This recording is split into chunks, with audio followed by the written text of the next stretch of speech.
लोग आगे बढ़ते हैं। जो लास्ट पार्ट आपने देखा है तो वहां पे हमने पूरा थ्योरी पढ़ा था कि सर उसके अंदर हम लोगों ने पढ़ा था कि कंपनी कितने टाइप की होती है, public company, private company, holding company, subsidiary company, बहुत फाइनेंशियल स्टेटमेंट क्या क्या होते हैं।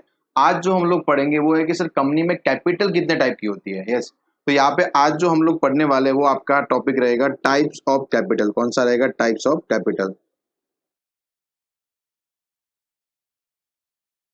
कैपिटल, ठीक है। सुनना अभी बहुत सिंपल सा है।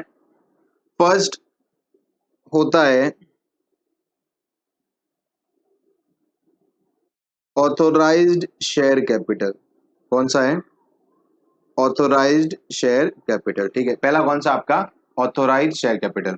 अभी सुनना, कोई भी कंपनी है, कोई भी कंपनी, उसको क्या होना है? रजिस्टर्ड। क्या होना है? रजिस्टर्ड। मैंने आपको बोला हुआ कि अगर कोई भी कंपनी को रजिस्टर्ड होना है तो उसको कहाँ पे होना पड़ेगा? Companies act 2013। कहाँ पे होना पड़ेगा? Companies act 2013। Yes, earlier act वाले तो ऑलरेडी रजिस्टर हो गए रहेंगे, अभी कोई नई कंपनी उसको रजिस्टर कहाँ होना पड़ेगा? कंपनीज एक्ट 2013 में। तो ऑब्वियसली सर उसको कुछ न कुछ कैपिटल तो रिक्वायरमेंट, यानी कुछ न कुछ कैपिटल से रजिस्टर होना पड़ेगा, ठीक है। तो कंपनी जब भी रजिस्टर होगी तो उसका रजिस्ट्रेशन प्रोसेस कौन संभालता है? आरओसी। कौन संभालता है? Registrar of company. Registrar of company, बराबर ना। तो वो पूरा प्रोसेस संभालता है। तो अभी क्या होगा कि ये कंपनी उसको बोलेगी कि सर मेरे को रजिस्टर होना है, तो वो क्या बोलेगी? आप एक कैपिटल डिसाइड कर लो, कितनी कैपिटल से आप रजिस्टर हो रहे हो। तो इसने बोल दिया कि सर हम लोग रजिस्टर हो रहे हैं कैपिटल 10 लाख। कितने से हो रहे हैं? 10 लाख, बराबर। यस, तो ये जो 10 लाख से आप रजिस्टर्ड हो गए हो, ये तुम्हारा 10 लाख क्या बन जाता है? Authorised capital. क्या बन जाता है? Authorised capital. यस, अभी सुनना है यहाँ पे, इसका दूसरा नाम क्या होता है? ऑथोराइज कैपिटल को हम लोग एक और नाम से बुलाते हैं, वो है नॉमिनल कैपिटल। क्या बोलते हैं उसको? Nominal capital. एक और नाम है उसका, वो है रजिस्टर्ड कैपिटल। क्या बोलते हैं उसको? यानी कंपनी इतने कैपिटल से अपने आप को रजिस्टर्ड हुई है। इन शॉर्ट अगर मैं बोलता हूं, authorise capital means a capital जो कंपनी लाइफ टाइम में इतने से ज्यादा कभी भी शेयर्स इश्यू नहीं करेगी। यस, यानी अगर कंपनी को इन फ्यूचर कोई भी शेयर्स इश्यू करना है तो वो 10 लाख से ज्यादा के शेयर्स इश्यू नहीं करेगी। 10 लाख रुपए के वैल्यू से ज्यादा के शेयर्स वो कभी इशू नहीं करेगी, ठीक है, याद रहेगा। तो क्या बोला अपन ने? Authorise capital means a capital which is maximum capital of the company. Maximum capital of the company and which can be issue during the life time, बराबर। इससे ज्यादा कंपनी इशू नहीं करेगी। अभी सुनना है यहाँ पे, अभी कभी कभार क्या होता है कि लगता है ऐसा है कि इससे ज्यादा कंपनी लाइफ टाइम शेयर्स, मतलब इससे 10 लाख है दैट इज फाइनल, इससे ज्यादा कभी इंक्रीज नहीं होता। ये बात गलत है। कंपनी चाहे तो ऑथोराइज कैपिटल को इंक्रीज कर सकती है, तो उसके लिए उनको अलग से प्रोविजन फॉलो करने पड़ेंगे, ठीक है। यस, बट कंपनी अभी किससे रजिस्टर होगी? 10 लाख से। तो 10 लाख क्या हो जाएगा आपका? Authorise capital. ये कैपिटल पूरा आपका जो 10 लाख आपका कैपिटल है, ये आपके मेमोरेंडम ऑफ एसोसिएशन में कैपिटल क्लॉज कौन सा आता है आपका? कैपिटल क्लॉज, उसमें डिस्क्राइब होना चाहिए, बराबर ना। यस, यानी आप मेमोरेंडम एसोसिएशन में एक कैपिटल क्लॉज करके आता है, वहां पे लिखा हुआ रहेगा कि कंपनी 10 लाख मैक्सिमम कैपिटल से क्या हुई है? रजिस्टर्ड। क्या हुई है? रजिस्टर्ड। यस, सुन, ये तुम्हारा कौन सा आता है? Authorise capital. एक बार यहाँ पे भी देख लेते हैं, authorized share capital or nominal capital. A company estimates its maximum capital requirement. Yes, company बोलती है कि चलो 10 लाख में अपना अभी के लिए काम चल जाएगा, that is the maximum capital requirement. The amount of capital is mention in capital clause of memorandum of association, बराबर ना। और ये जो आपका 10 लाख रहेगा, ये मैम कहाँ पे रहेगा? एमओए में कैपिटल क्लॉज में लिखा हुआ रहेगा, कंपनी अपने आप को 10 लाख से रजिस्टर्ड कर दिया, ठीक है। उसके बाद में with the register of company, it puts a limit on the amount of capital which a company is authorized to raise during this lifetime. वो क्या बोला है कि 10 लाख जैसे आपने बोल दिया, मतलब 10 lakh is the maximum amount जो आप लाइफ टाइम में इशू कर सकते हो। हाँ, आप उसको इंक्रीज कर सकते हो, उसमें कोई प्रॉब्लम नहीं है। क्योंकि बहुत बार मैंने ऐसा सुना हुआ है कि किसी को मैं बोलूंगा कि भाई ऑथोराइज कैपिटल क्या तुम इंक्रीज कर सकते हो, तो अपना आंसर क्या आता है? नहीं नहीं, ऑथोराइज एक बार कर दिया, फाइनल है, वापिस आप इंक्रीज नहीं कर सकते। ये बात गलत है। आप ऑथोराइज कैपिटल, सपोज आप 10 लाख से रजिस्टर्ड हुए हो, तो आप 10 लाख से ज्यादा के शेयर्स इशू नहीं कर सकते। यस, जैसे मैं एग्जांपल लेता हूँ कि सपोज कंपनी मेरी ही थी और मैंने मेरी कंपनी को किससे रजिस्टर्ड किया है? 10 लाख से रजिस्टर्ड कर लिया है। इन दैट केस में 10 लाख से ज्यादा के शेयर्स इशू नहीं करूंगा। बट अगर मैं इसको 10 लाख को इंक्रीज करना है तो मैं इंक्रीज कर सकता हूँ, और सपोज एक साल बाद में मैंने उसको 15 लाख, कितना कर दिया, 15 लाख कर दिया, तो मैं 15 लाख तक के शेयर्स इशू कर सकता हूँ। इन शॉर्ट, जितना आपका मैक्सिमम ऑथोराइज कैपिटल रहेगा उससे ज्यादा आप इक्विटी शेयर्स इशू नहीं कर सकते। यस और नेक्स्ट आता है इश्यूड शेयर कैपिटल। कौन सा आता है? Issued share capital. यस, अभी सुनना यहाँ पे, सेकंड हम लोग लिखते हैं यहाँ पे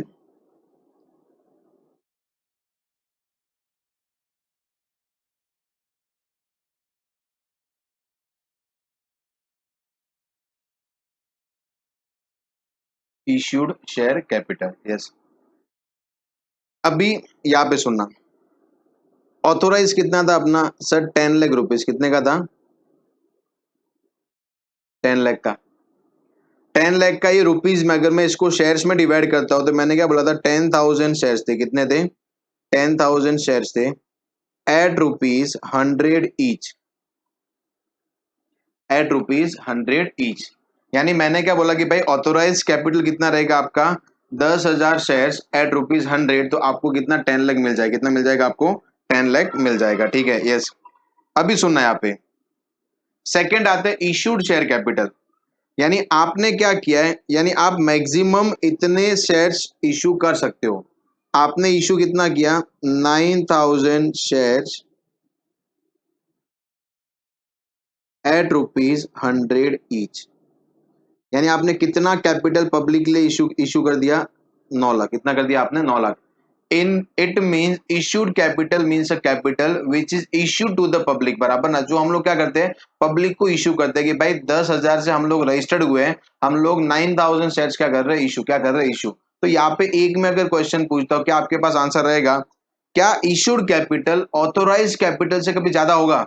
यानी मैंने अपने आप को रजिस्टर्ड किया कितने से? 10,000 शेयर से, और मैं यहाँ पे अगर इशू करता हूँ 11,000 शेयर्स, तो क्या ये पॉसिबल है या नहीं है? And answer is no sir, ये पॉसिबल नहीं है। तो यहाँ पे मैं एक इक्वेशन लिख देता हूं, वो इक्वेशन क्या रहेगा कि sir issued capital always less than equal to authorised capital, always less than equal to authorised capital. Yes और नो?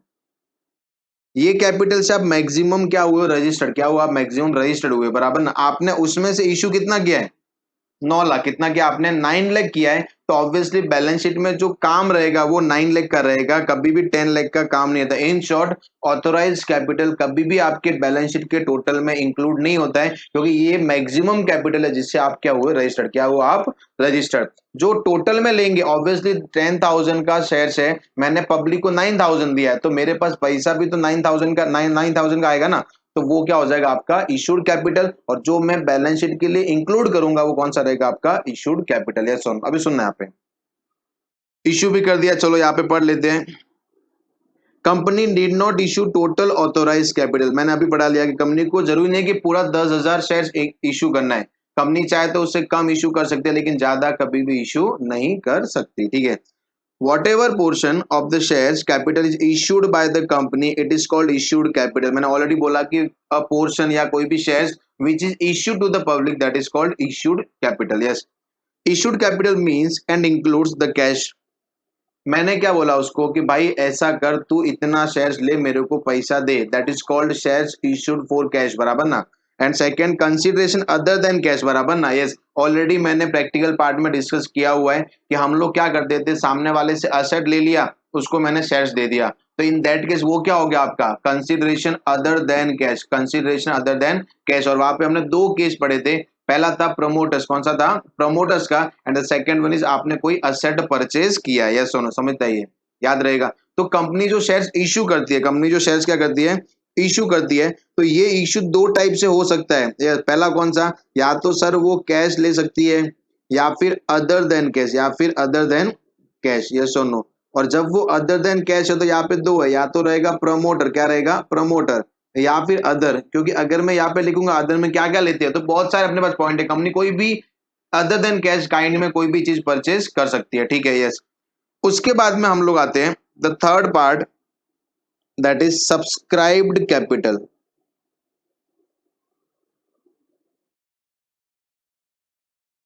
Subscribed capital. एक क्या हो गया, अभी सुनना, मैं धीरे धीरे एक वहां पे बना रहा हूं। ये अपना पहला था ऑथोराइज कैपिटल, कितने थे सर, 10,000 शेयर्स थे, 10,000 शेयर्स एट ₹100। फिर आता है अपना कौन सा, इशूड कैपिटल, कितना था, 9,000 शेयर्स एट ₹100, एट ₹100, ठीक है। अभी पब्लिक क्या करेगी सर, पब्लिक 9,000 मैंने पब्लिक को बोला है कि भाई मैं 9,000 शेयर्स बेच रहा हूं, कोई इंटरेस्टेड हो तो बोलो। मे बी पब्लिक ज्यादा इंटरेस्टेड रहेगी तो उसको हम क्या बोलते थे, ओवर अलॉटमेंट। क्या बोलते थे, over allotment. May be public जितना शेयर से उतना ही इंटरेस्टेड रहेगी, that is called full allotment. क्या बोलते हैं, फुल अलॉटमेंट। और मे बी पब्लिक जितने शेयर से उससे कम इंटरेस्टेड रहेगी उसको अपन क्या बोलते हैं, अंडर अलॉटमेंट। क्या बोलते हैं, अंडर अलॉटमेंट। सुनना भी, तो यहाँ पे subscribe capital means a capital which is subscribed by public, subscribed by public, यानी उतने शेयर्स पब्लिक ने लिए, ठीक है। अभी मैंने मार्केट में कितने शेयर्स इशू किए थे, 9,000 शेयर्स। तो ऑब्वियसली क्या पब्लिक को हम लोग 9,000 शेयर से ज्यादा देंगे, एंड आंसर इज नो, बराबर ना। वो भले ही मेरे को एप्लीकेशन 10,000 का देंगे, बट मैं उनको शेयर्स कितना दूंगा, 9,000 का ही दूंगा। यस सुनो, याद रहेगा। अभी सुनना यहाँ पे, तो यहाँ पे केस क्या आ जाएगा, सपोज पब्लिक ने सब्सक्राइब्ड किया था, सपोज पब्लिक ने सब्सक्राइब किया था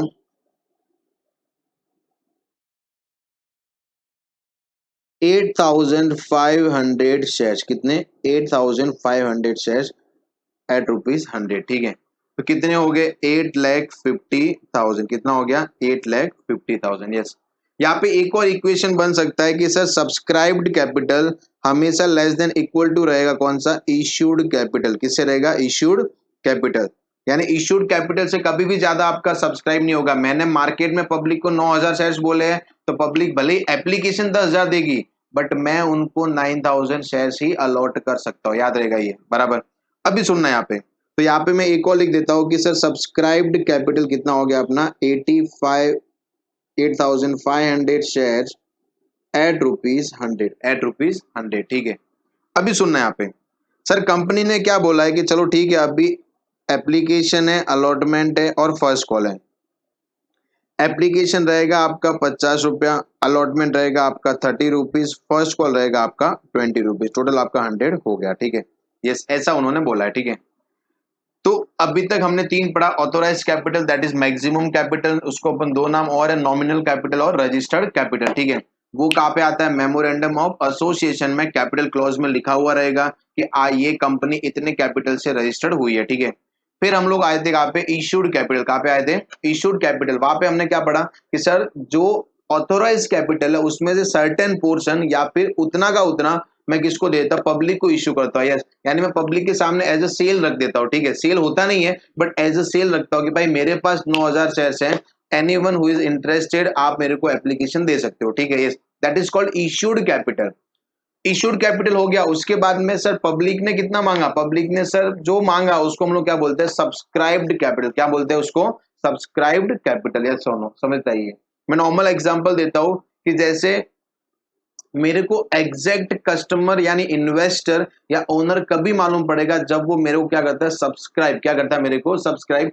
जैसे मैं एग्जांपल लेता हूं कि sir suppose one plus user है, वन प्लस जो भी मोबाइल है, वन प्लस यूजर्स के पास अभी कंपनी ने वन प्लस तो लॉन्च तो कर दिया कि भाई मैं वन प्लस लॉन्च कर रहा हूं। कंपनी को अभी तक अपने पोटेंशियल कस्टमर के नाम मालूम नहीं रहेंगे जब तक वो लोग OnePlus 7 मोबाइल परचेज नहीं करते। या सुनो, याद रहेगा, क्योंकि पब्लिक को परचेज करना पड़ेगा। कंपनी ने तो वन प्लस इशू कर दिए, यस, कि मेरे जितने चाहिए मैं दे दूंगा, बट जब तक हम लोग उसको परचेज नहीं करेंगे कंपनी को अपना नाम कभी भी मालूम नहीं पड़ेगा। तो सब्सक्राइब कैपिटल, जैसे मैं सब्सक्राइब करता हूं तब जाके कंपनी को मालूम पड़ता है कि हमारे पास ये शेयर होल्डर्स है, ठीक है। यस, यही अपने पास क्या शेयर होल्डर्स है। यस, उसके बाद में नेक्स्ट हम लोग आते हैं, पॉइंट नंबर 4 पे आते हैं,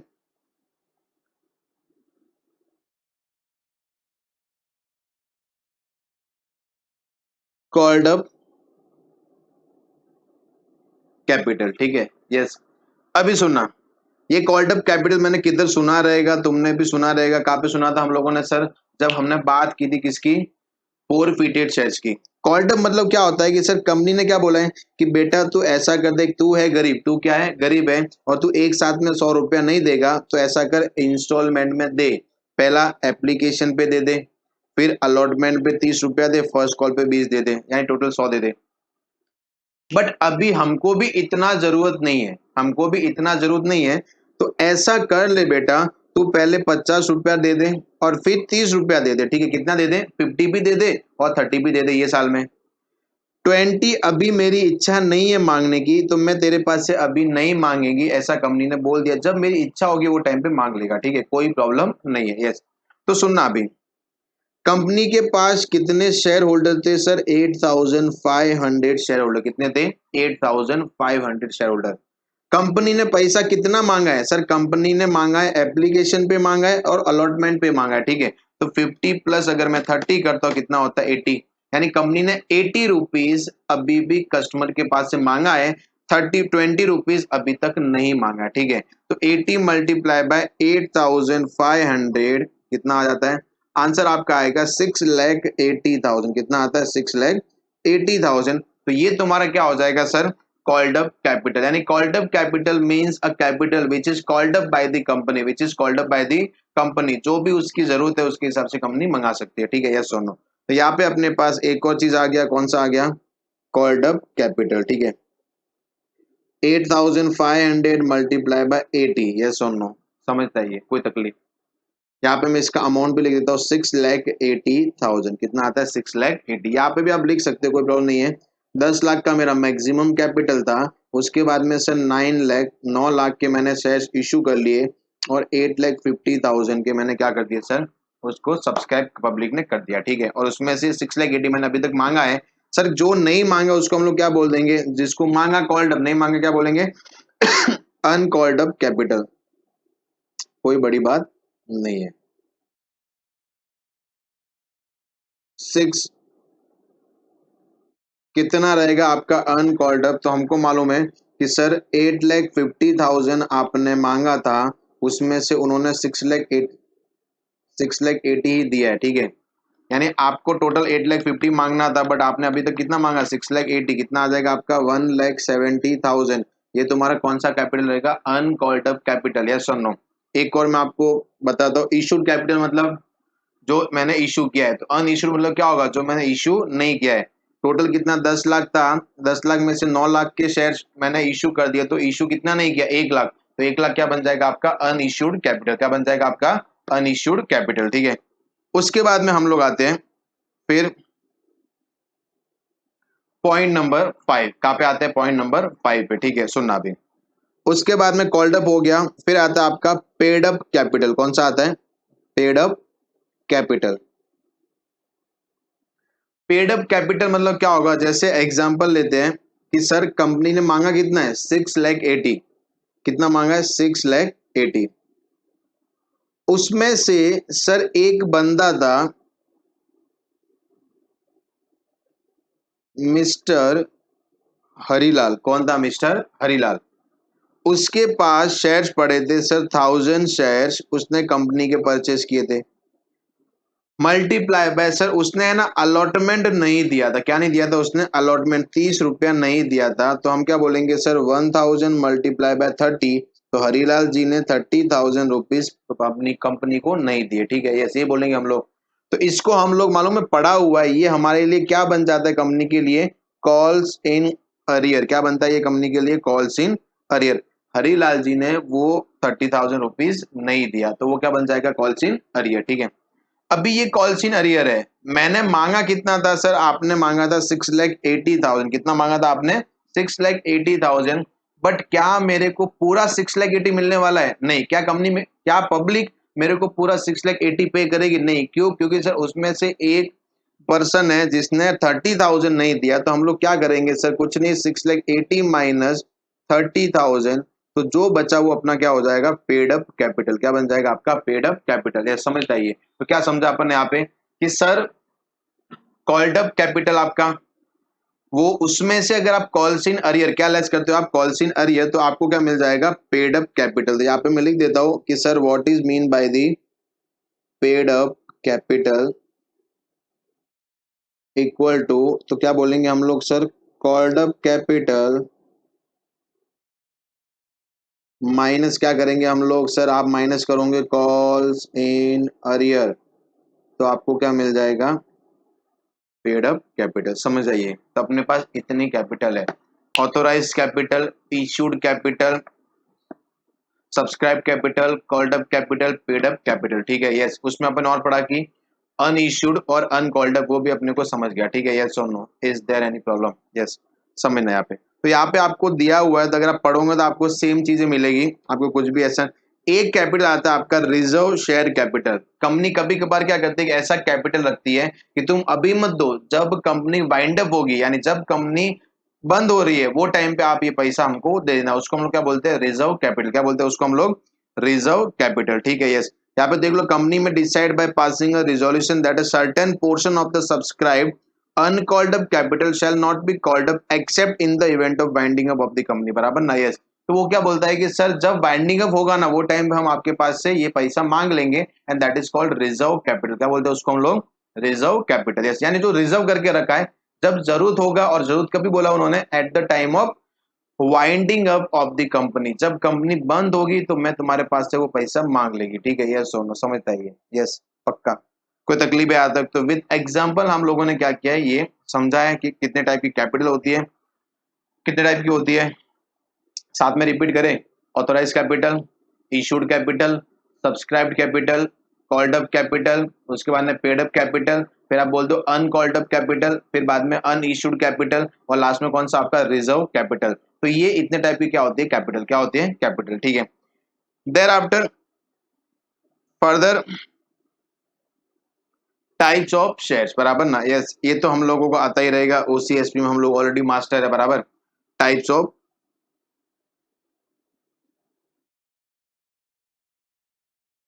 शेयर्स,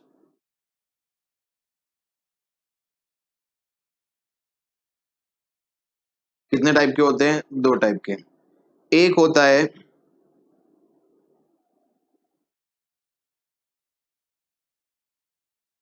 प्रेफरेंस शेयर्स, और एक होता है इक्विटी शेयर्स, बराबर। कितने टाइप के होते हैं सर? सर दो टाइप के, एक होता है प्रेफरेंस शेयर्स, और एक कौन सा होता है आपका, इक्विटी शेयर्स, ठीक है। सुनना, मैं इक्विटी शेयर्स की बात करता हूं, तो इक्विटी शेयर्स क्या बोलता है कि sir a shares which is not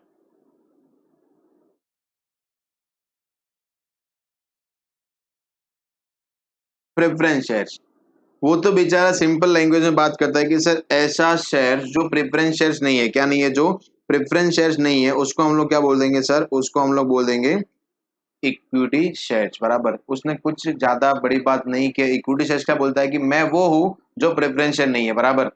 तो अगर मैं थोड़ा सा पास में जाता हूँ, प्रेफरेंस शेयर वाले को पूछता हूँ कि भाई प्रेफरेंस शेयर होता क्या है, क्या होता है प्रेफरेंस शेयर, होता क्या है, तो वो क्या बोलेगा, a shares which is not equity shares, बराबर ना। जो इक्विटी नहीं है वो मैं हूं। तो यहाँ पे तो ऐसा हो गया कि सर इक्विटी शेयर्स क्या बोल रहे हैं कि विच इज नॉट प्रेफरेंस शेयर्स, और प्रेफरेंस शेयर क्या बोल रहा है, विच इज नॉट इक्विटी शेयर्स। तो फिर अपने को खुद को मालूम नहीं है कौन सा शेयर्स क्या है, ठीक है। तो उन्होंने क्या किया, सर प्रेफरेंस शेयर्स का पूरा डेफिनेशन आपको दिया हुआ है, और इक्विटी शेयर्स का आपको डेफिनेशन दिया हुआ नहीं है, ठीक है। ये सुनना आप यहाँ पे, प्रेफरेंस शेयर्स, ये पूरा आपको कंपनीज अकाउंट 2013 की सेक्शन 43 में मिल सकता है, जहां पे आप प्रेफरेंस शेयर्स, इक्विटी शेयर्स क्या क्या होते हैं सुनना भी। Preference shares means having a preferential right, having a preferential right,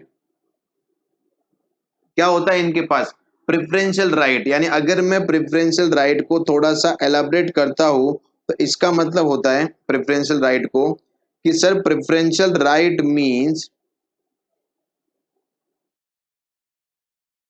priority, बराबर ना। कुछ तो उनको प्रायोरिटी मिलता है as compare to equity shares, ठीक है। प्रेफरेंशियल राइट सर कहाँ कहाँ पे मिलता है, तो यहाँ पे देखना, यहाँ पे लिख देता हूं, preferential right over payment of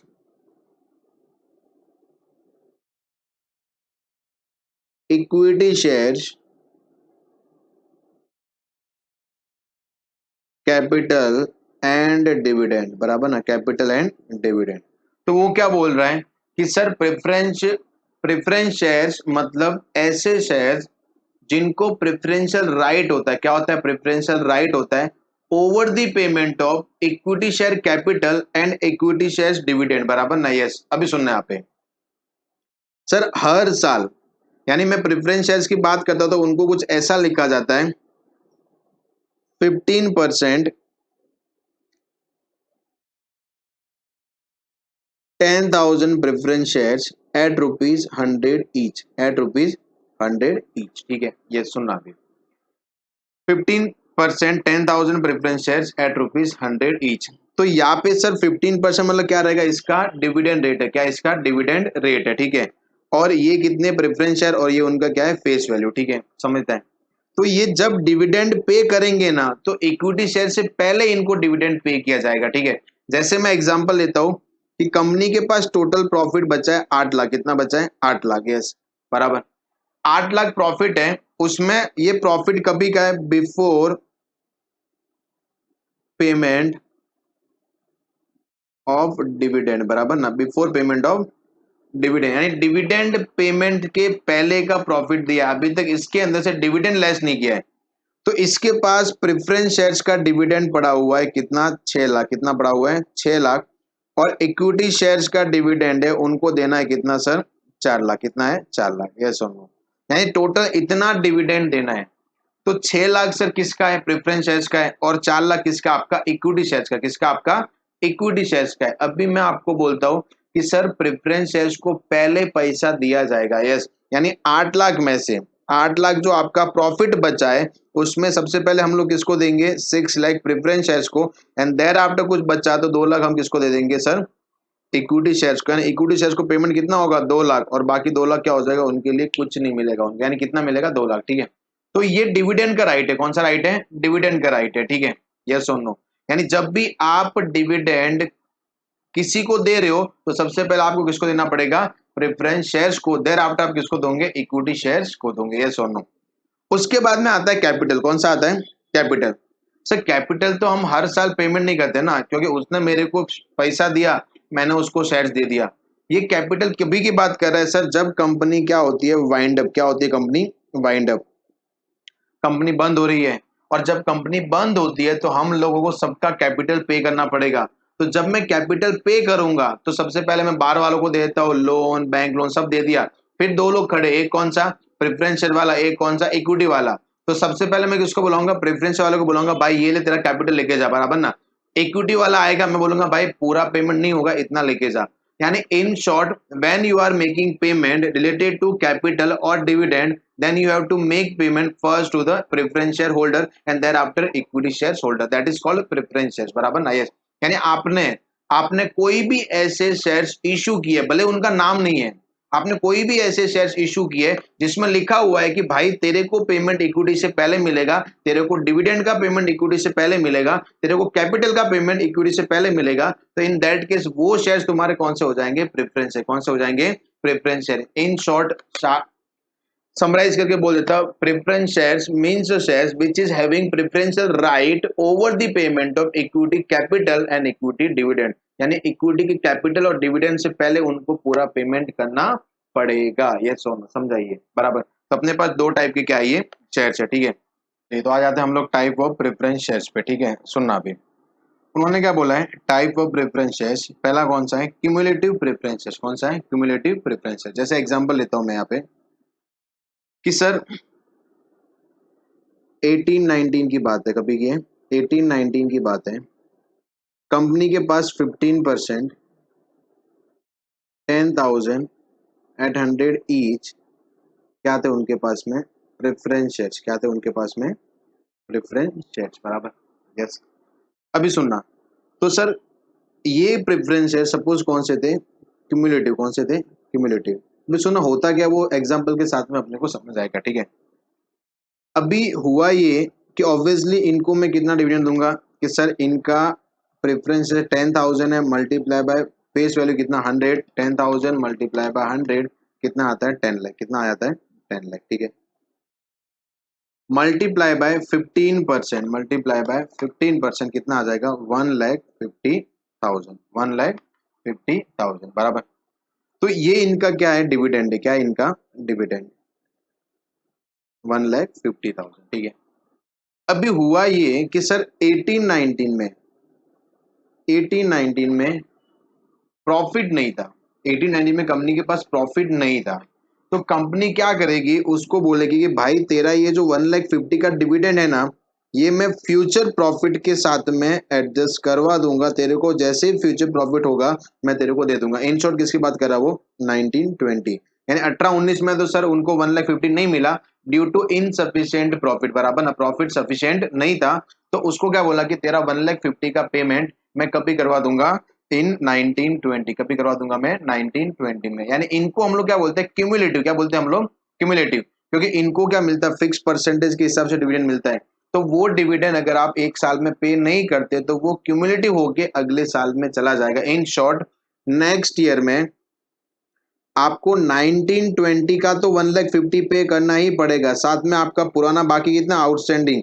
sir मेरा पुराना आउटस्टैंडिंग बाकी है 18-19 में कितना? 1,50,000। कितना है? 1,50,000। तो वो भी आपको क्या करना पड़ेगा? पे करना पड़ेगा। यस और नो? समझ आइए। तो आपको टोटल 19-20 में कितना पे करना पड़ेगा? 3 लाख। कितना पे करना पड़ेगा आपको?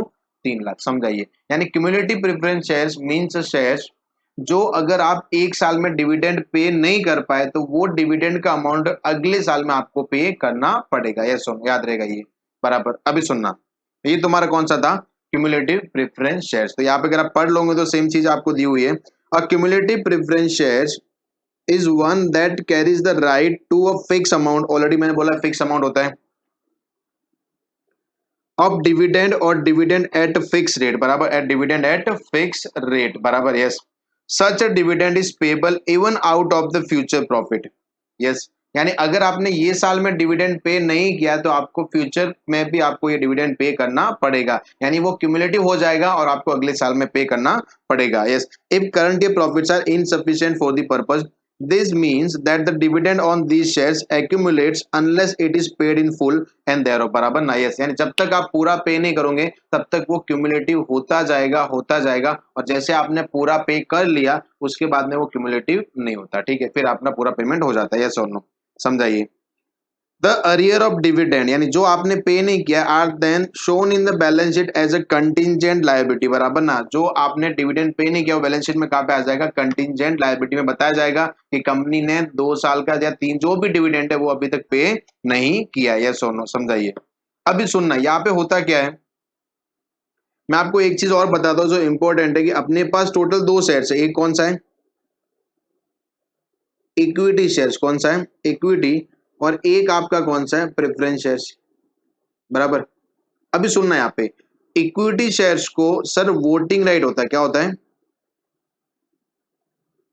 वोटिंग राइट, यानी कंपनी का कोई भी जनरल मीटिंग होगा, जनरल मीटिंग मतलब इक्विटी शेयर होल्डर का मीटिंग, बराबर ना। यस, मेंबर्स का मीटिंग। यस, एक दो मीटिंग होता है, एक होता है जनरल मीटिंग, एक होता है आपका बोर्ड मीटिंग होता है। क्या होता है? Board meeting. बोर्ड मीटिंग मतलब जो डायरेक्टर का होता है, हमने ऑलरेडी लास्ट वीडियो में डिस्कस किया था कि मैनेजमेंट और ओनरशिप दोनों सेग्रीगेट होते हैं, ठीक है। तो जो बोर्ड ऑफ डायरेक्टर जिनको हमने अपॉइंट किया कि भाई तू कंपनी चला, ठीक है, हम बार बार हर दिन नहीं आएंगे, तो उनका मीटिंग बोर्ड मीटिंग। और जो ओनर का मीटिंग होगा उसको हम लोग क्या बोलते हैं? General meeting. क्या बोलते हैं? General meeting. इसको कॉमनली ये फेमस है कैसे नाम से? एजीएम, एनुअल जनरल मीटिंग, बराबर ना। यस, यानी जो हर साल में एक बार आपको कंडक्ट करना पड़ता है, ठीक है। यस, समझता ही है, जैसे 19-20 खत्म हो गया, 19-20 के 6 महीने के अंदर आपको एनुअल जनरल मीटिंग एक कंडक्ट करना ही पड़ेगा, ठीक है। यस, अभी सुनना, सर ये तो आप बोले कि एक कंडक्ट करना है, कभी कभार क्या होता है कि अचानक से काम आ जाएगा। यस, जैसे एग्जांपल लेते हैं अपना 19-20, 1 अप्रैल 19 से स्टार्ट होता है, खत्म कहाँ पे होता है? 31 मार्च 20। मैंने डिसाइड किया कि हम लोग क्या करेंगे सर, हम लोग 15 जुलाई 2020 को एजीएम कंडक्ट कर देंगे, ठीक है। क्या कंडक्ट कर देंगे? एजीएम। और जो भी डिस्कस है वो हम लोग ओनर्स के साथ में डिस्कस कर लेंगे, ठीक है। यस, यानी मैंने एक डेट डिसाइड कर लिया, that is 15 July 2020। Yes, that is the date of AGM. अभी होगा ये कि जैसे सर मेरे को इन बिटवीन या इसके बाद में, या मैं क्या बोला 15 जुलाई 20 से पहले या उसके बाद में अचानक से एक अर्जेंट काम आ जाता है कि यार वो अर्जेंट काम है, सपोज मेरे को ये बिजनेस बेचना है या बिजनेस किसका खरीदना है, दैट इज कॉल्ड अर्जेंसी, बराबर ना, स्पेशल काम आ जाते हैं। और अभी उसके लिए मैं मीटिंग बुलाऊंगा। अभी सपोज ये डेट आता है अपना 14 अप्रैल 2020, यस 14 अप्रैल 2020, बोर्ड डायरेक्टर्स ने एक अच्छा कंपनी ढूंढा है, ठीक है, यस, एक अच्छा कंपनी ढूंढा है, सपोज जियो लिमिटेड। क्या ढूंढा है उन्होंने? जियो लिमिटेड। तो डायरेक्टर क्या बोल रहे हैं कि भाई हम लोग ये कंपनी को क्या कर देते हैं, परचेज, क्या कर देते हैं, परचेज। तो क्या होगा, अपना कंपनी और ज्यादा ग्रो करेगा और ये काम अर्जेंट है। क्या है काम? अर्जेंट है। क्या उसको मैं 15 जुलाई तक लेके जा सकता हूँ? रुको ना यार, जुलाई आने वाला ना, साथ में हम लोग काम कर लेंगे। ओनर को बार बार क्यों इकट्ठा करने का, ये तो पॉसिबल है ही नहीं यार, क्योंकि अगर ये काम अभी नहीं हुआ तो क्या पता कोई दूसरा कंपनी परचेज कर लेगा, तो मेरे को ओनर का मीटिंग तो बुलाना पड़ेगा ही ना। तो अगर आप ड्यू टू इमरजेंसी यानी अदर देन एजीएम को दूसरा मीटिंग बुलाते हो, उसको हम लोग क्या बोलते हैं? ईजीएम। क्या बोलते हैं उसको? EGM, extra ordinary general meeting. क्या बोलते हैं? Extra ordinary general meeting. In short अगर मैं आपसे बात करूं तो sir, extra ordinary general meeting means a meeting which is other than AGM, बराबर ना, अदर देन एजीएम, समझता है ये नॉर्मल कॉमन सेंस है।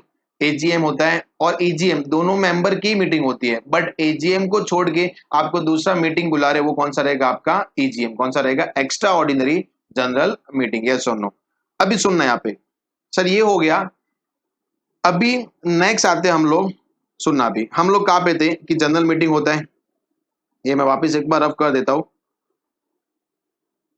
चलिए, एजीएम की बात कर रहे थे, यस।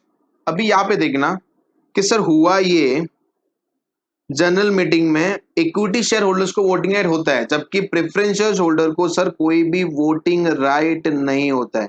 कोई भी वोटिंग राइट नहीं होता है इनके पास, जनरल मीटिंग में कोई वोटिंग राइट नहीं होता है, ठीक है।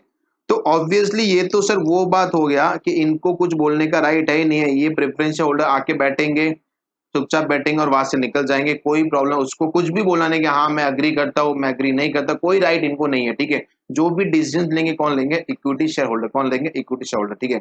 अभी सुनना, ये विचारों के साथ में क्या हो रहा है, 18-19 का इनका 1,50,000 प्रेफरेंस शेयर डिविडेंड क्या है? ड्यू है, बाकी है, आउटस्टैंडिंग है, अभी तक पेमेंट नहीं हुआ है।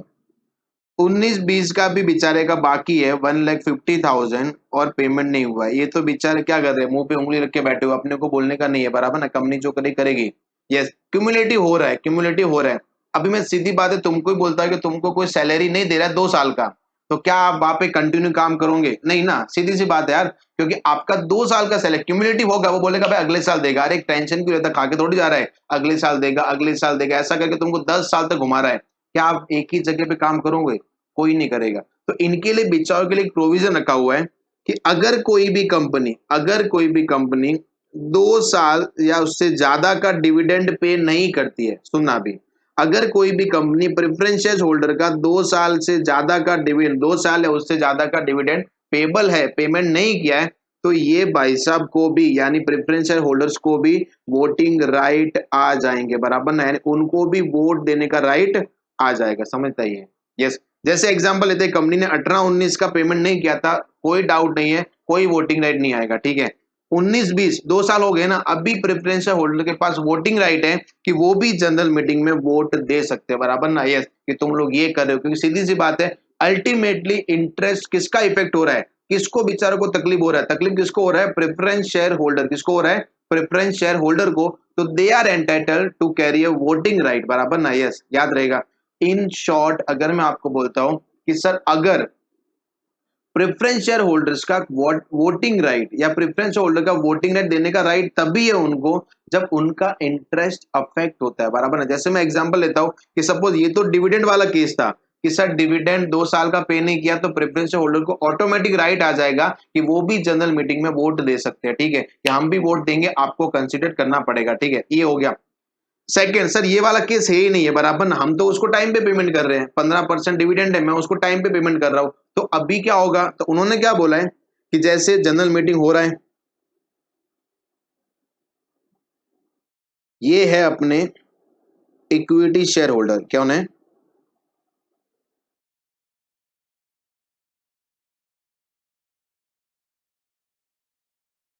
इक्विटी, और बेचारा प्रेफरेंस शेयर होल्डर यहाँ पे साइड में बैठा हुआ है, ठीक है। यस, ये कौन से आपके इक्विटी शेयर होल्डर और ये कौन सा आपके प्रेफरेंस शेयर होल्डर, ठीक है।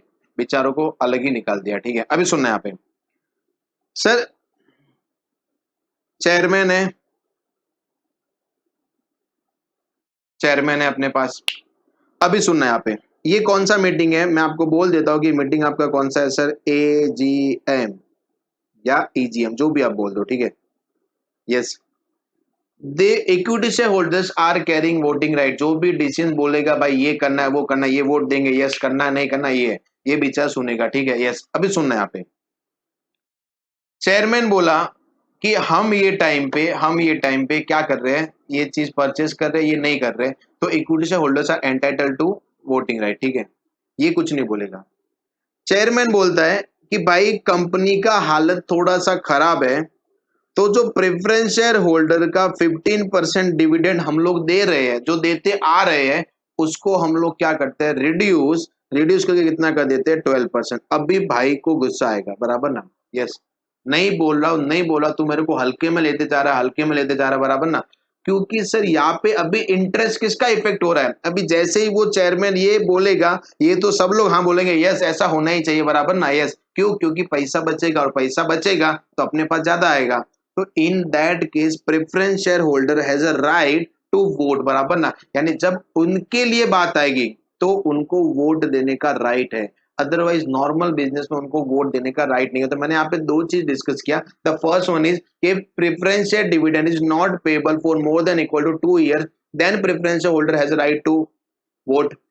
Second, if preferential interest has affected या has affecting या जो आपका अफेक्ट हो रहा है, इन दैट केस उनको क्या रहेगा, राइट रहेगा, ठीक है। ये सुन लो, अभी सुनना है यहाँ पे। तो ये तुम्हारा कौन सा था, क्यूमुलेटिव प्रेफरेंस शेयर्स, यस, और वोटिंग राइट का हमने भी पढ़ लिया।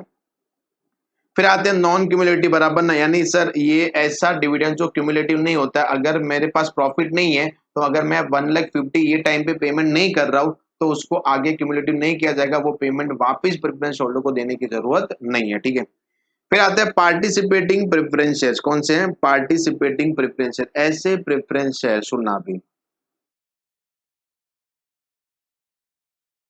कंपनी के पास प्रॉफिट पड़ा है 15 लाख, कितना पड़ा है, 15 लाख, ठीक है।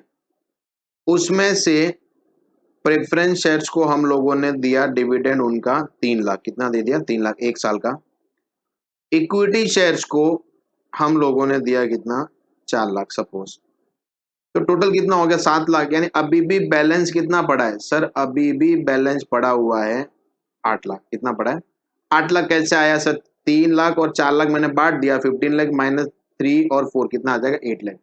तो पार्टिसिपेटिंग मतलब क्या होता है कि उनको ये वाला जो बच्चा है ना, उसमें भी कुछ अमाउंट लेने का राइट रहेगा, that is called participating preference है। क्या बोलते हैं उसको हम लोग, पार्टिसिपेटिंग प्रेफरेंस शेयर। यहाँ पे देख लेना, notwithstanding the right to a fix dividend, यानी जो उनका 3 लाख का राइट है वो तो उनके पास रहेगा ही, बराबर ना। Category of preference shares confers on the holders of the right participate in surplus profit. अपने केस में से सरप्लस प्रॉफिट कितना है, 8 लाख, तो उसके अंदर भी उनको पार्टिसिपेट लेने का राइट रहेगा। यानी 8 लाख में से वो कोई अमाउंट ले सकते हैं, ठीक है। यस और no, have been paid dividends below the rate. Similarly, in the event of winding up of the company, these type of shares carries the right to receive a predetermined proportion of surplus as well once the equity shareholder have been paid off। यानी वो क्या बोल रहे हैं कि sir एक बार आप equity को पेमेंट कर लोगे, फिर बचेगा तो उसमें से भी हम लोग थोड़ा सा अमाउंट लेंगे, बराबर ना। That is called participating.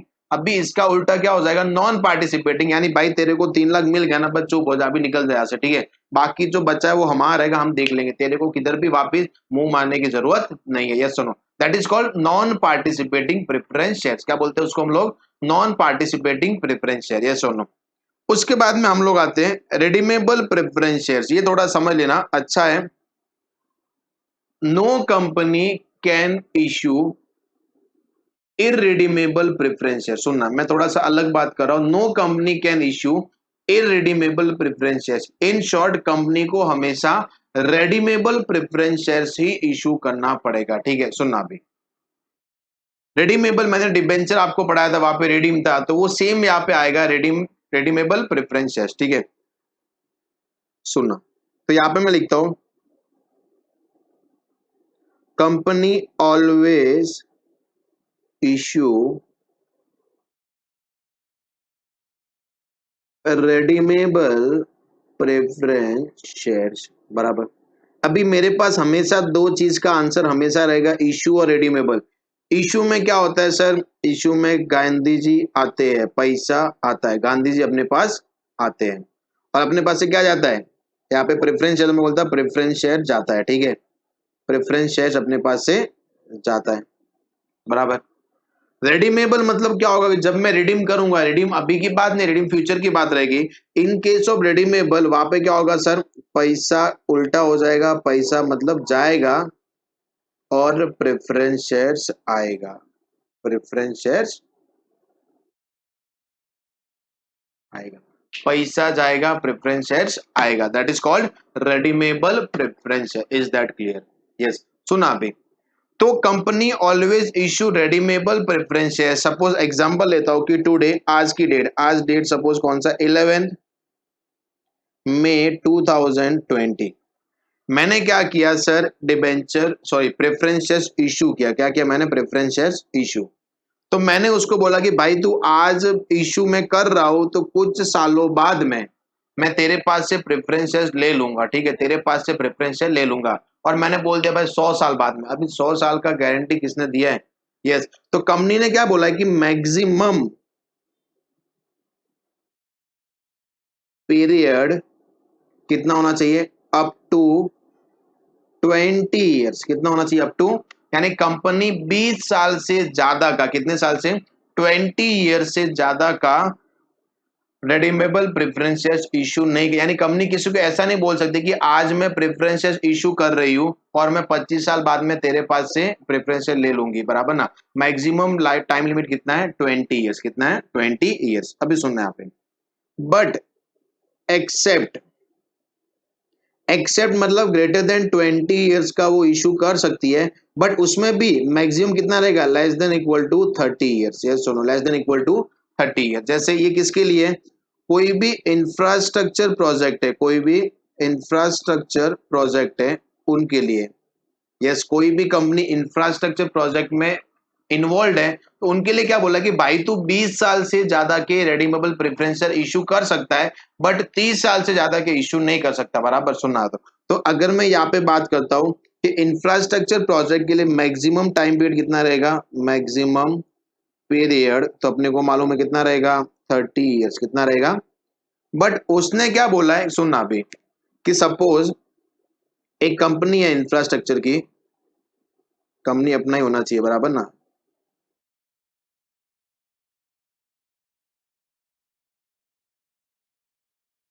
Darshan infrastructure limited, ये कंपनी है। इसने प्रेफरेंशियल इशू किए थे 1 अप्रैल 2020, कभी इशू किया, 1 अप्रैल 2020 को। कितने इशू किए, 100 करोड़ के, कितने के, 100 करोड़ के रुपीज में है, यस। और एक का भाव कितना है, 100 है, कितना है, 100। तो अगर मैं प्रेफरेंस शेयर्स की बात करता हूं तो 1 करोड़ प्रेफरेंस शेयर्स कितने हैं, 1 करोड़। थोड़ा सा अपन उल्टा लिख दिया, नॉर्मल लिख देते हैं, 1 crore preference shares at the rate 100 each. तो कितना आ जाएगा अपने पास, ₹100 करोड़, कितना, ₹100 करोड़, ठीक है। अभी कंपनी क्या बोल रही है कि बेटा मैं 20 साल, मैक्सिमम 30 साल तक उसको रिडीम करना पड़ेगा। अदर कंपनी के लिए कितना टाइम लिमिट है, 20 ईयर्स, कितना है, 20 ईयर्स, ठीक है। अभी सुनना, ये ईयर कितना रहेगा, 30 ईयर्स, कि भाई 30 ईयर्स तक ये पैसा मेरे पास रहेगा, आफ्टर 30 ईयर्स ये पैसा मैं तेरे को दे देगा और तेरे पास से क्या ले लेगा, प्रेफरेंस शेयर ले लेगा, ठीक है। यही तो अपना होता है इशू और रिडीम। अभी ऐसा होगा कि जैसे 20 साल खत्म हो जाएंगे, यानी 31 मार्च 2040, बराबर ना, कभी यहां तक कितने साल खत्म हो गए, 20 ईयर्स, कितने हो गए, 20 years.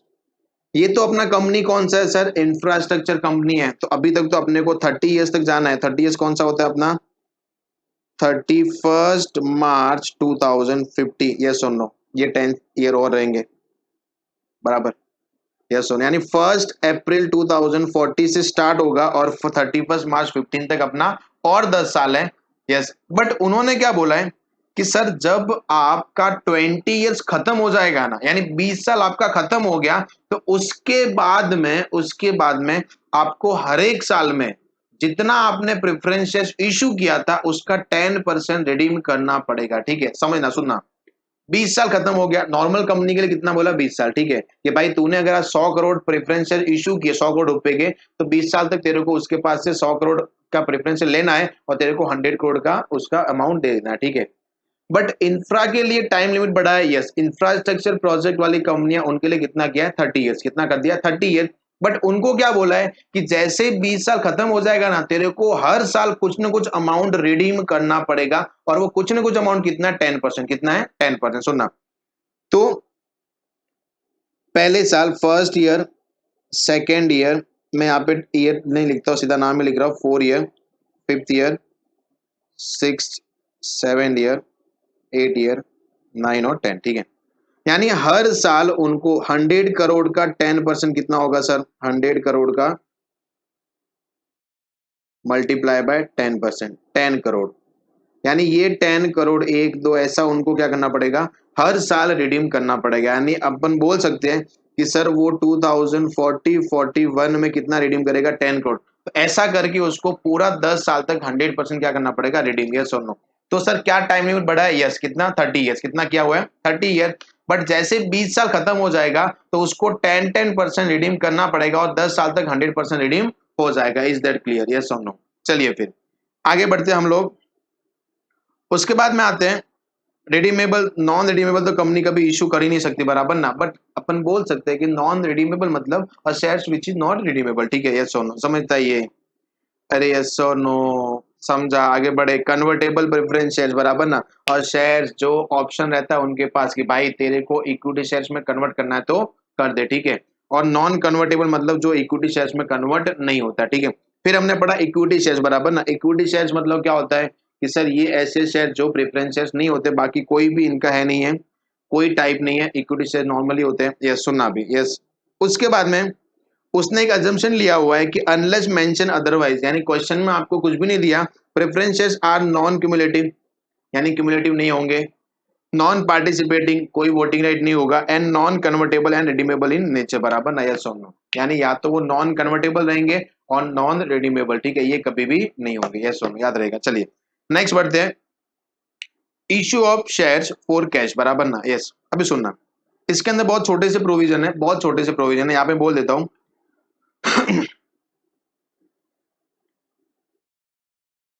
Issue of shares,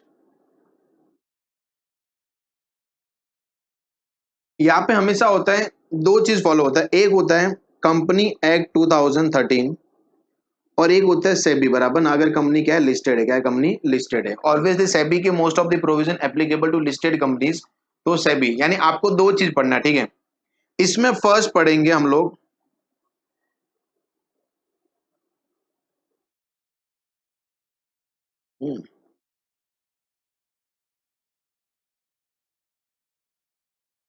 minimum subscription. क्या पढ़ेंगे कि सर, अभी मैं आपको एक नॉर्मल एग्जांपल देता हूं। मैंने एक, बोलते ना, एक बहुत अच्छा बिजनेस मैंने स्टार्ट किया। जैसे अभी जंबो किंग का कैसा वड़ा पाव का बिजनेस है, आप बोल सकते हो।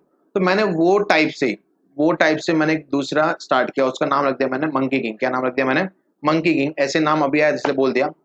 अभी मैंने बिजनेस स्टार्ट कर दिया, जस्ट मैंने जंबो किंग के पास में, विरार, हर जगह जहां पे जंबो किंग है उसके पास में मंकी किंग करके मैंने नाम रख दिया, स्टार्ट कर दिया। ठीक है, मेरे को लगा कि यार कि इंडिया में लोग पब्लिसिटी, बराबर ना, जितना आप शो अप करोगे उतना आपका ब्रांड बनेगा, उतना आपका सेल्स होगा। मैंने वो हिसाब से हर जगह फ्रेंचाइजी स्टार्ट कर दिया, हर जगह।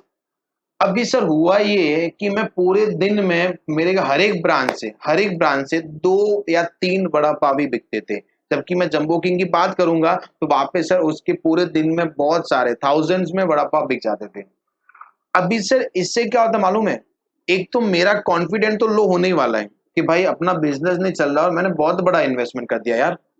सेकंड क्या होगा मालूम है कि यार पब्लिक का भी ट्रस्ट कम हो जाता है यार। फिर कोई भी बंदा आएगा, जंबो किंग में 50 लोग बैठे हैं, मैं एक एक को पकड़ के अंदर लेके आ रहा, भाई खा लेना यार, अभी थोड़ा तो कुछ कर, खा ले।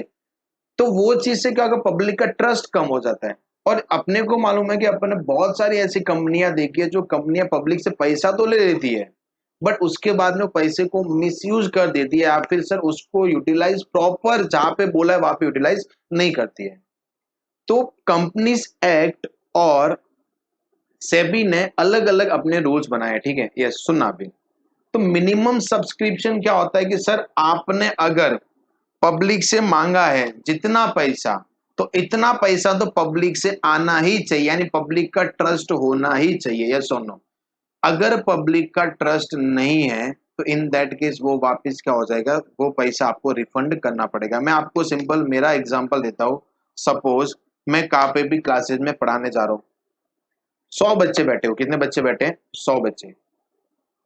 100 बच्चों को मैंने पढ़ाना स्टार्ट कर दिया और पूरा 1-2 घंटा मैंने कंपनी अकाउंट पढ़ा लिया, एंड देर आफ्टर उसमें से एक बच्चा खड़ा हुआ और जैसे मैंने छुट्टी दे दिया, वो सर के पास जाके बोलता है कि सर उन्होंने इतना घटिया पढ़ाया कि हमको समझ में भी नहीं आया, हमको समझ में भी नहीं आया, ठीक है। क्या सर एक्शन लेंगे?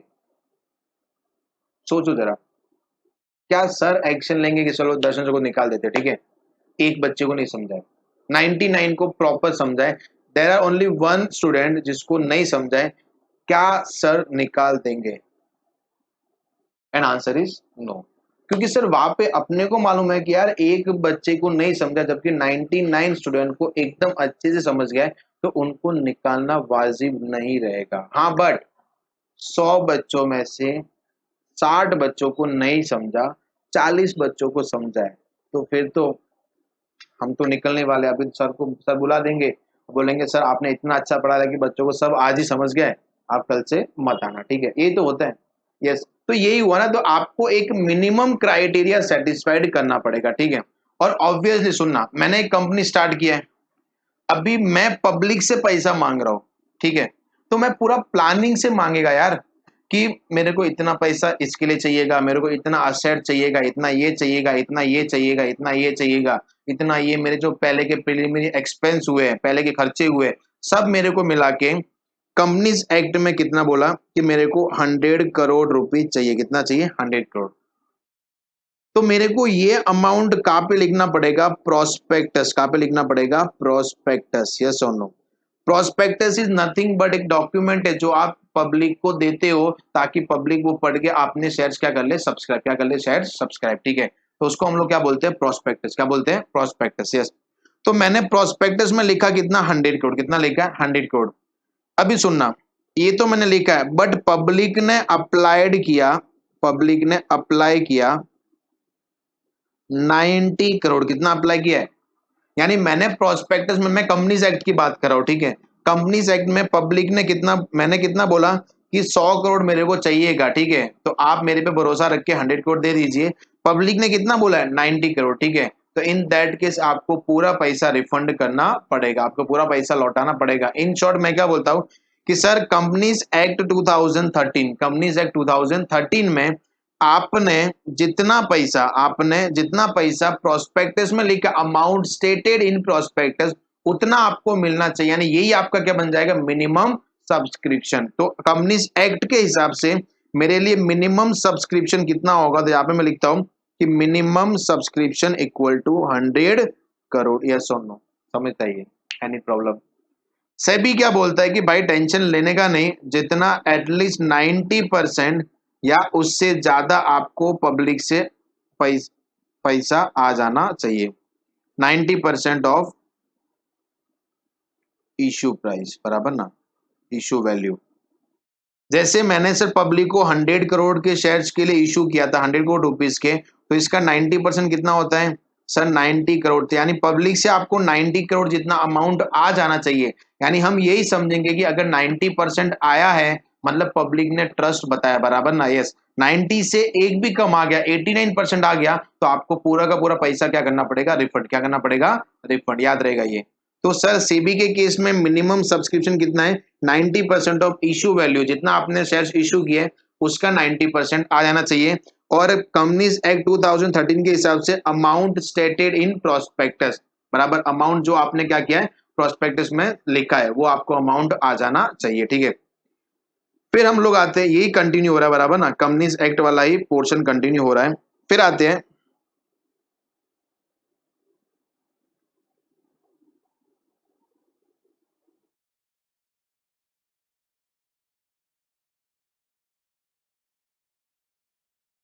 मिनिमम एप्लीकेशन अमाउंट, हम लोग क्या करते हैं सर, हम लोग application allotment first call second call हम लोग मांगते हैं। वो क्या बोल रहा है कि आपको इतना मिनिमम एप्लीकेशन तो मांगना ही पड़ेगा। तो इन्होंने यहाँ पे क्या लिखा है सर, इन्होंने यहाँ पे लिखा हुआ है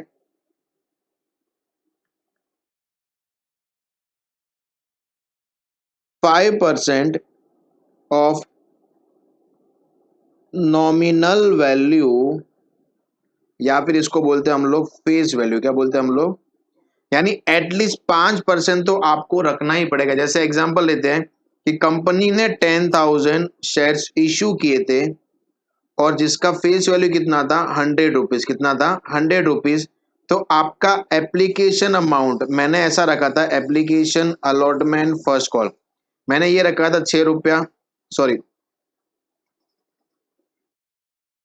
ये रखा था मैंने 40 रुपीज, ये रखा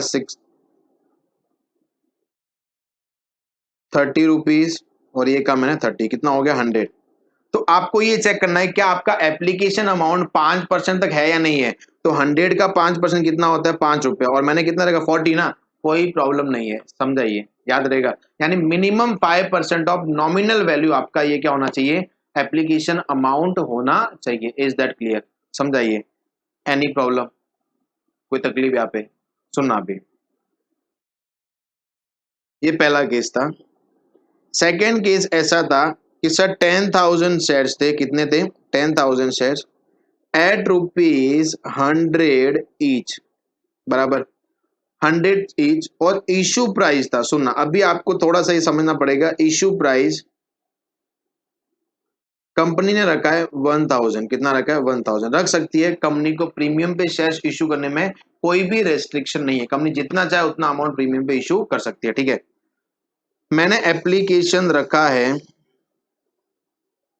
30 रुपीज, अलॉटमेंट रखा है मैंने 30, एक मिनट कैलकुलेशन कर लेता हूँ, 920 रुपीज, एंड फर्स्ट कॉल मैंने रखा है 920, 950, 50 रुपीज, अपना 1,000 रुपया हो गया, ठीक है। ये सुनो, सुनना क्या कंपनी ने कंपनीज एक्ट के हिसाब से कंप्लायंस किया है नहीं किया, सुनना हमने यहाँ पे क्या लिखा हुआ है, 5% of face value, issue price नहीं लिखा है, फेस वैल्यू का 5% होना चाहिए।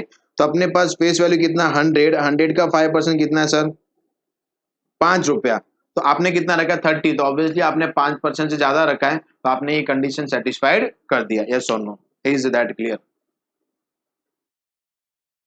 चलिए हम लोग यहाँ पे आते हैं, यहाँ पे एप्लीकेशन अमाउंट का क्या ट्रीटमेंट है, minimum application amount 25% greater than equal to 25% of issue price, point to be noted, कौन सा, इशू प्राइस, यानी आप जो रख रहे हो वो कौन सा होना चाहिए आपका, इशू प्राइस का 25% होना चाहिए, ठीक है। यस, ये सेबी बोलता है। जैसे अपना अभी एग्जांपल कितना था 1,000, कितना था 1,000 मैंने इशू प्राइस था, तो 1,000 का 25% कितना होता है सर, 250 रुपीज आपको क्या करना पड़ेगा सर, वो अमाउंट आपको एप्लीकेशन जब आप मांगोगे पब्लिक से तो आपको 250 रुपीज का एप्लीकेशन मांगना पड़ेगा। इज दैट क्लियर, यस और नो, एम आई करेक्ट, समझाइए, सुनना भी। तो ये आपका कौन सा था, इशू प्राइस। सर अगर आप मिनिमम सब्सक्रिप्शन नहीं आ रहा है आपको, यहाँ पे मैं बोला ना कि अगर मिनिमम सब्सक्रिप्शन नहीं आता है तो आपको वो अमाउंट क्या करना पड़ेगा, रिफंड, क्या करना पड़ेगा आपको, रिफंड। कितने टाइम में करना है, तो आपको यहाँ पे दिया हुआ है सर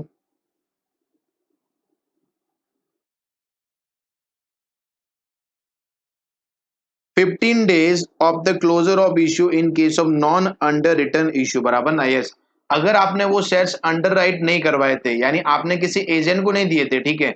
अंडर राइटर क्या होता है कि सर एक ऐसा बंदा होता है जो कंपनी को बोलता है कि सर आप पूरा कॉन्ट्रैक्ट शेयर्स का मेरे को दे दो, क्योंकि आपको मालूम है कि अगर मिनिमम सब्सक्रिप्शन नहीं आया तो आपको पूरा पैसा पब्लिक को देना पड़ेगा, यस और नो। तो अगर आप मेरे को कॉन्ट्रैक्ट दे दो, तो अगर आपका 90% सब्सक्रिप्शन नहीं होता है तो पूरा का पूरा पैसा मैं दे देगा, बराबर ना, समझता है ये। तो उसको हम लोग क्या बोलते हैं, अंडर राइटर, क्या बोलते हैं, अंडर राइटर, यानी वो अंडरटेक करता है एक अग्रीमेंट जहां पे लिखा होता है कि अगर कंपनी को जितना अमाउंट मिनिमम सब्सक्रिप्शन है वो नहीं आया तो पूरा का पूरा पैसा कौन देगा, वो एजेंट देगा। तो उसको हम लोग क्या बोलते हैं, अंडर रिटर्न।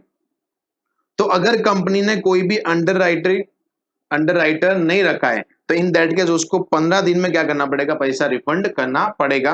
बट अगर अंडर राइटर रखा है तो 70 डेज, कितना दिन, 70 days of closure of issue, यानी जिस दिन आपका सब्सक्रिप्शन बंद हो गया था उसके 17 डेज के अंदर आपको पब्लिक को पैसा रिफंड करना पड़ेगा। यस और नो, समझाइए, यस और नो, इज दैट क्लियर, समझता है। तो ये आपका कौन सा था, issue of shares for cash, बराबर ना। अगर आप कैश में कोई भी शेयर्स इशू कर रहे हो तो आपको ये प्रोविजंस, ये वाले ध्यान रखने पड़ेंगे।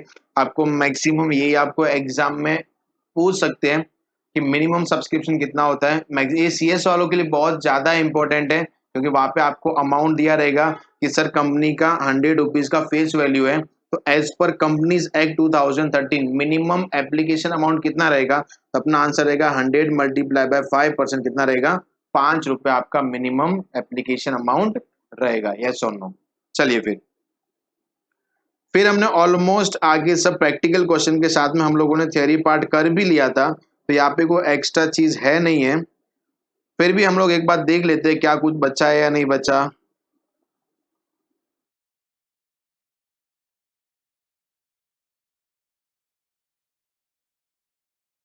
ये भी हम लोगों ने पढ़ लिया था, शेयर्स इशूड डिस्काउंट, हाँ, शेयर्स इशूड एट प्रीमियम। ये अब थोड़ा सा थ्योरी पार्ट बचा हुआ हम लोग देख लेते हैं।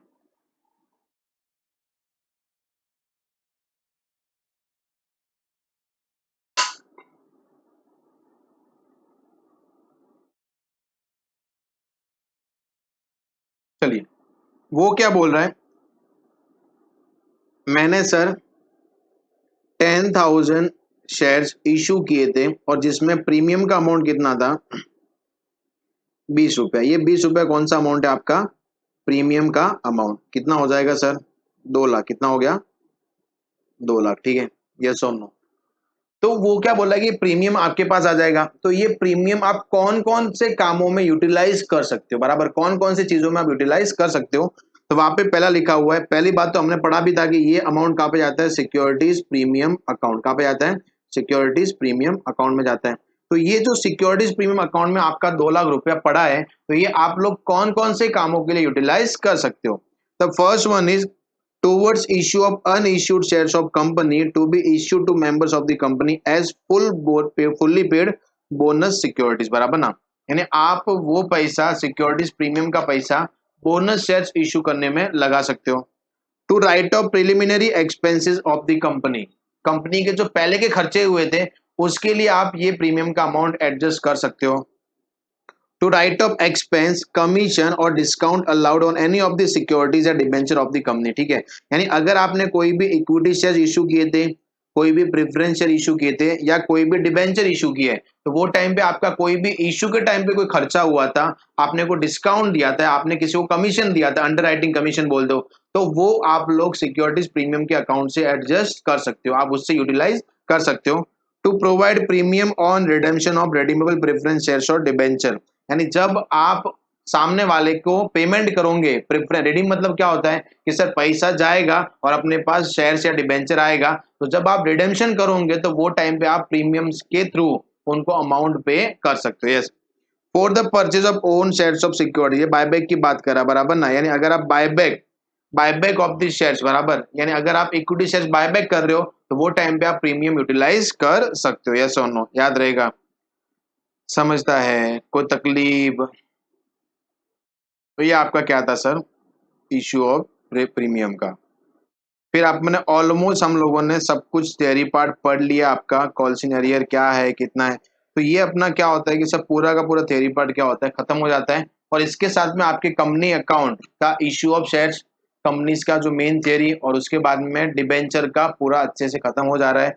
तो अभी आपके पास एक रिक्वेस्ट है कि आप इसको अच्छे से कर लो, जो भी आपके एक्स्ट्रा प्रैक्टिस क्वेश्चन है वो मैं आपको पूरे प्रोवाइड कर देता हूँ, तो आप उसको सॉल्व कर दो। कुछ भी डाउट रहेगा तो हम लोग यहाँ पे डिस्कस कर लेंगे, ठीक है। यस, तो होप सो आपको एक कंपनी अकाउंट का पूरा थ्योरी पार्ट समझा रहेगा। कुछ भी अगर आपको डाउट है, कुछ भी डाउट है, तो आप या तो कमेंट बॉक्स में डाल दो, तो जैसे मैं पढ़ लूंगा तो मैं आपको क्या कर दूंगा, रिवाइज करवा दूंगा। और अगर आपके पास मेरे कॉन्टेक्ट नंबर है तो आप मेरे को क्या कर सकते हो सर, मैसेज ड्रॉप कर सकते हो, तो मैं आपको वो आंसर का क्वेरी, तो क्वेश्चन जो भी है आपका, उसका मैं आपका क्वेरी रिजॉल्व कर लूंगा, ठीक है। तो again thank you so much for watching this video. Hope so आपने इसको वीडियो को समझा रहेगा, जो भी अपने कंपनी अकाउंट के पार्ट हुए वो आपने समझे रहेंगे। हम नेक्स्ट लेक्चर मिलेंगे तो मे बी आप अलग चैप्टर के साथ मिल सकते हैं, और मे बी हम लोग कुछ एक्स्ट्रा क्वेश्चन जो एग्जाम के हैं वो मैं सॉल्व करवा सकता हूँ। तब तक के लिए आप जो भी क्वेश्चन, एक चीज याद रखना, मॉड्यूल के क्वेश्चन आप पूरे प्रैक्टिस कर लीजिए, ठीक है। Thank you so much for watching this video. Yes.